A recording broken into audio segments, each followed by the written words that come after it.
So picture this. You've been working out for a while, but you don't see that much progress.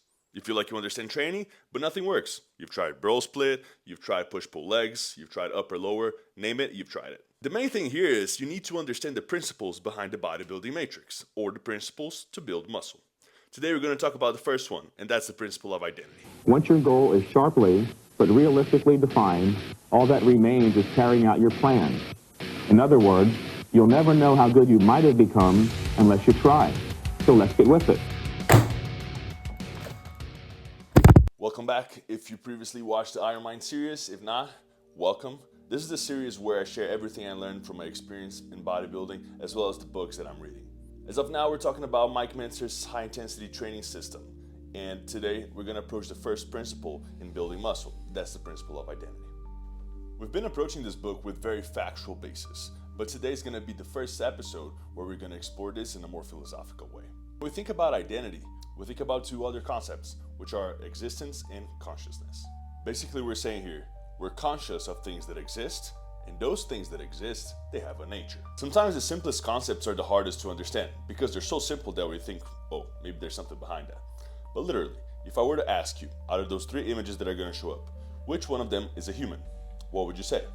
Hopefully you picked number two. If not, I'd advise you to see a doctor. But the principle of identity just says that something that exists has a nature, something that defines it. So when you think of a human, you know that that thing is a human just because of the characteristics that it presents. You wouldn't think of a dog when I ask you to think of a human, because a dog is a dog and a human is a human. And how does this connect to building muscle? After we understand our identity, we understand the cause and effect relationship of our actions. Another example here. I'm going to show you two different videos of two different exercises. And I want you to pick which one will work best to grow your biceps. Which one would you choose? Yeah!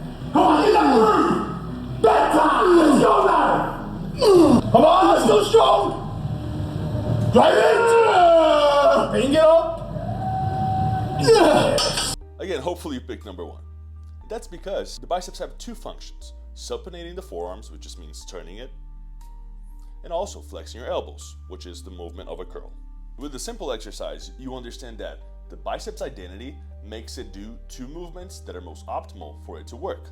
You wouldn't pick a shoulder press if you want to work your biceps, because a shoulder press doesn't supinate your forearms and it also doesn't flex your elbow. So now that we understand the concept of identity, we need to understand that muscle itself has an identity. That's why it can only act in accordance to its own nature or respond to stimulus that are in accordance to its own nature. Here's Mike's quick take on the subject.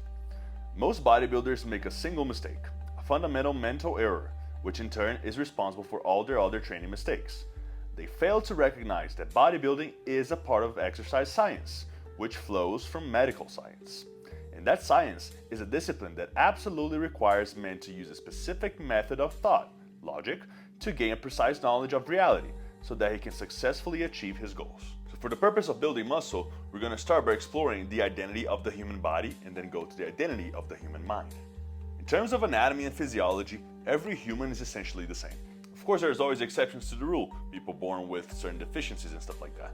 But overall, we're born with cells, tissue, appendages, and so on and so forth. And this is why the study of bodybuilding is directly connected to the study of physiology. Well, if you understand how the body works, aka the movements or the response to stimulus, you're going to understand which types of movements and which types of stimulus you'll need to make your body grow muscle. The most common case here is when people ask, what exercise should I do to target my lats, for example, versus mid-upper back?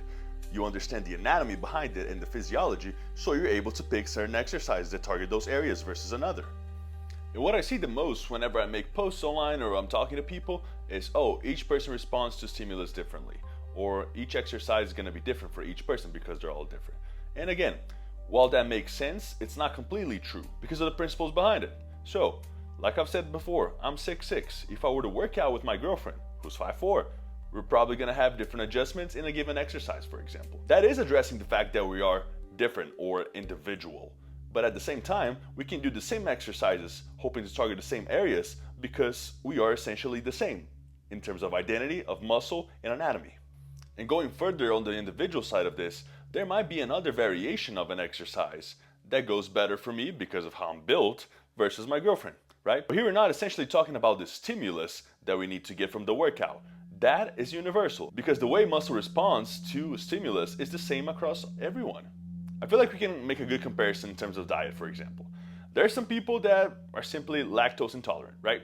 So that doesn't change the fact that a person that's lactose intolerant and a person that's not, they need a well-balanced diet for good health, right? One of them will not consume any dairy products while the other one can, but ultimately they have to have balanced diets for good health.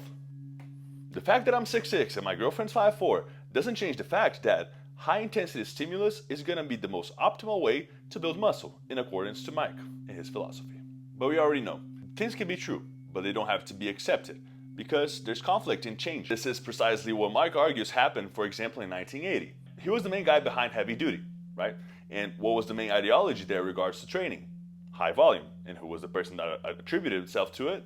Arnold. And Arnold is the most influential figure in bodybuilding. So he's the money-making machine for the business. Mike argued that his philosophy was just not accepted because it didn't give the IFBB or whatever organization money. Because if it did, they would have accepted it. But what was giving money before was the exact opposite of what Mike defended. So politics played a bigger role in the show, which made Arnold win.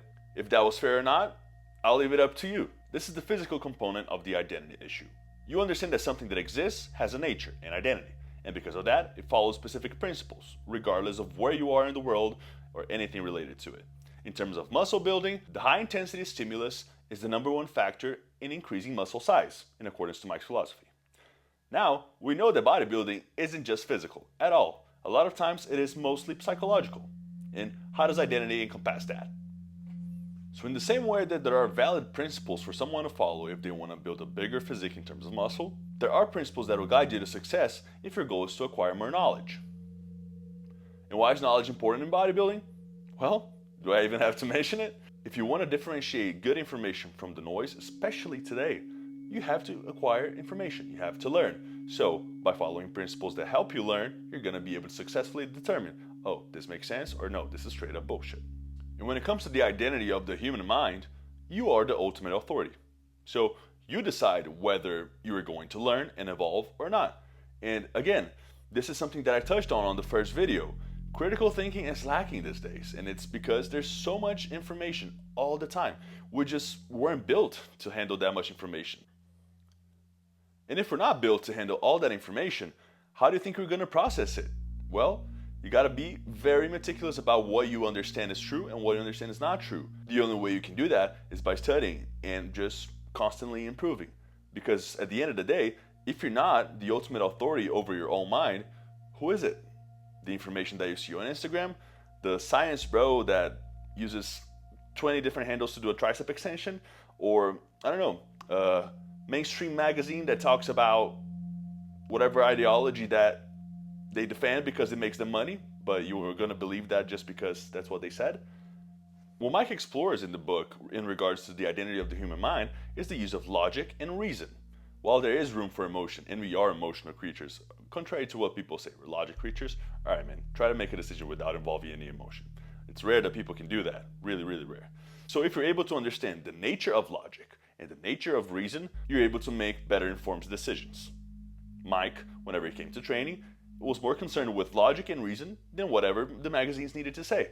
He went deep into the studies of anatomy, physiology, and psychology, in fact, to understand how the human body worked, and he realized that mainstream content wasn't really accurate. It was just a money-making machine. And he probably knew that he was going to find trouble with it, because, you know, people have interests, and if you go against other people's interests, sometimes there's going to be conflict, right? Not sometimes, but probably most of the time. But his commitment to the truth was what mattered the most, so he was able to speak it out loud. A man's means to establish the truth of his answers is logic, and logic rests on the assumption that existence exists. Logic is the art of non-contradictory identification. No concept man forms is valid unless he integrates it without contradiction into the total sum of his thinking. To arrive at a contradiction is to confess an error in one's thinking. To maintain a contradiction is to abdicate one's mind and to evict oneself from the realm of reality. So whenever you're consuming the next piece of information that you're going to see on your phone or on television or anywhere, are you committed to seeing what's actually true, or are you just consuming it bluntly? So my personal opinion is just seeking the truth, right? And it's hard to understand whether there is an absolute truth or not, because there are different opinions and different perspectives. which is the whole point of this series, right? We're here to learn. This is one perspective that we're learning right now, and we're gonna learn others throughout the series. I really believe that the commitment to learning and seeking the truth is one of the most important things we can do. That's for you to make the best decisions you can make with the information that you have, to help others, to make others learn too, and just make the world a little bit better by understanding how things work, right? I have this philosophy, and it's not really a philosophy because it's just a thought, but there's not a single day where I get up and I'm like today's not the day where I'm gonna learn. Even the smallest amount of knowledge that I can acquire makes me feel better, and that's just me. I know a lot of people that are okay with the knowledge that they have, and they are learning indirectly because new things happen every day, so you will learn. But the active search for knowledge and the active search to learn and teach, well, just makes my life a little bit more meaningful, you know? So this is the principle of identity. In terms of physiology, we know the identity of the human muscle. And in psychological terms, we understand that we are the ultimate authority of what we consume. So we gotta take accountability for that. And in our journey here, seeking knowledge and trying to understand how muscle actually works and how to build it, we're gonna go to the second chapter in the next video. What do you think the principle is? Guys, thank you so much for watching, and that's it. Peace.